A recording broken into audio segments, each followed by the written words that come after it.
झारखंड में चुनाव प्रचार तेज हो गया है। हर पार्टी जानती है कि अगर झारखंड की सत्ता पर काबिज होना है तो आदिवासी वोट बैंक को अपने पक्ष में करना बेहद जरूरी है।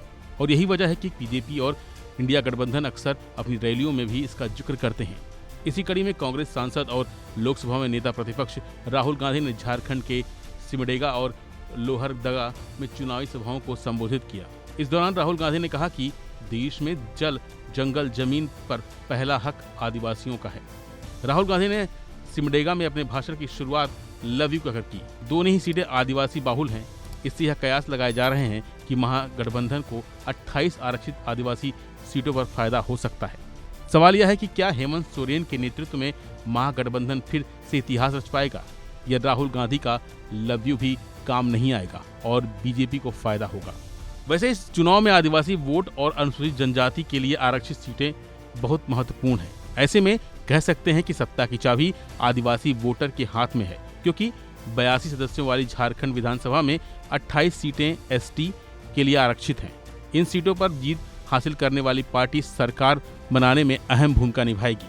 वहीं इन आरक्षित सीटों की बात करें तो इनमें बोरिया, बरहेट, लिट्टीपाड़ा, महेशपुर, शिकारीपाड़ा, दुमका, जामा, घाटशिला, पोटका, सरायकेला, चाईबासा, मझगांव, जगन्नाथपुर, मनोहरपुर, चक्रधरपुर, खरसावां, तमाड़, तोरपा, खूंटी, खिजरी, मांडर, सिसई, गुमला, बिशुनपुर, सिमडेगा, लोहरदगा, मनिका और कोलेवीरा शामिल हैं। वैसे साल 2019 के विधानसभा चुनाव में झारखंड मुक्ति मोर्चा यानी जेएमएम के नेतृत्व में महागठबंधन ने एसटी के लिए आरक्षित 28 में से 26 सीटों पर जीत हासिल की थी। इन सीटों के साथ ही जेएमएम गठबंधन राज्य में 46 सीटें जीतने में कामयाब रही थी। इससे जेएमएम को कुल 30 सीटों पर जीत मिली थी।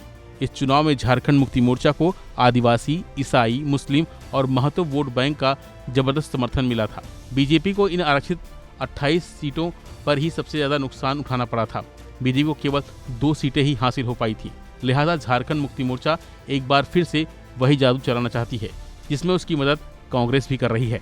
वहीं दूसरी तरफ हाल में हुए विधानसभा चुनाव में बीजेपी को छत्तीसगढ़, राजस्थान और मध्य प्रदेश में आदिवासी सीटों पर बढ़त मिली है। इससे बीजेपी को झारखंड में भी आदिवासी वोटरों से उम्मीद है। चुनाव में बीजेपी ने केंद्रीय मंत्री शिवराज सिंह चौहान जैसे राजनीति के माहिर खिलाड़ी को जिम्मेदारी सौंपी है, जो लोगों को से खुद को जोड़कर वोट में तब्दील करना अच्छे से जानते हैं।